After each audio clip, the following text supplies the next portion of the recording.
So we've taken a look at the dynamics processes, and we've also looked at distortion. Now let's look at the more special effects. So we're going to quickly go over the modulation effects that are available in Machine.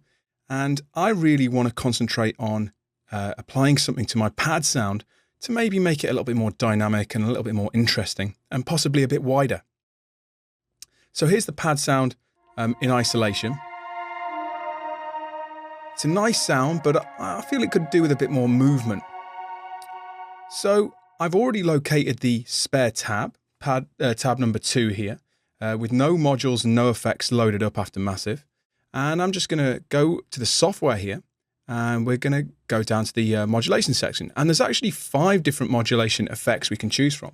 There's a basic chorus, which is pretty slimmed down and, quite easy to operate with a simple wet-dry mix and a rate and amount of the modulation. And then we've got a slightly more complex flanger. Now, you're going to get similar effects to your chorus, but, you've got more flexibility here mainly because you've got a feedback circuit. So you can feed the signal back into itself and create sort of shimmering underwater type effects. You can also sync the LFO, which is quite cool, and you can get some pretty cool effects. There's a frequency modulator, which is going to be quite harsh. So, if you play this back on the pad, it's not really going to be right.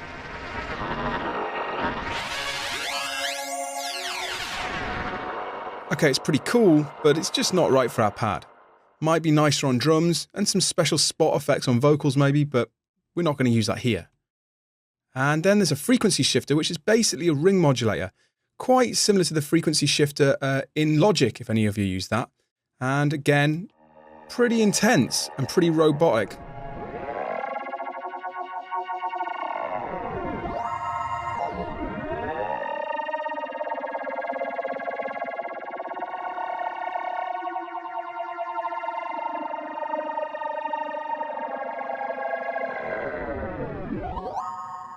Nice, but again, not right. So what do we want? Well, there's a phaser, and I think that's going to work perfectly. And it's got pretty similar controls to the flanger, you might notice. The only real difference here is that the feedback's a little bit more intense, and we can get those really classic, intense phaser effects. Now I want the speed to be a bit lower. And I want it to be quite stereo. The frequency center allows you to raise the middle of the modulation frequency. So if you want it to be, to the higher or the mid-range frequencies, then you want to ramp this up a little bit, and that's what I've done here. We've got the feedback at a moderate setting, and I've turned the 8-pole on, making it slightly more intense. Now I think that's a little bit much, so I'm going to knock the output down a little bit, the wet-dry output. And I think that sounds really good. Great, now let's see what it sounds like in the mix.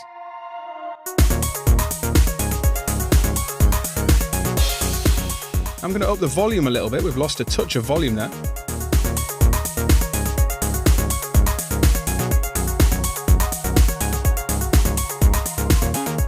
Perfect. And it's that easy to apply your modulation effects to any specific group or instrument. So next up, we're going to take a look at reverb and delay.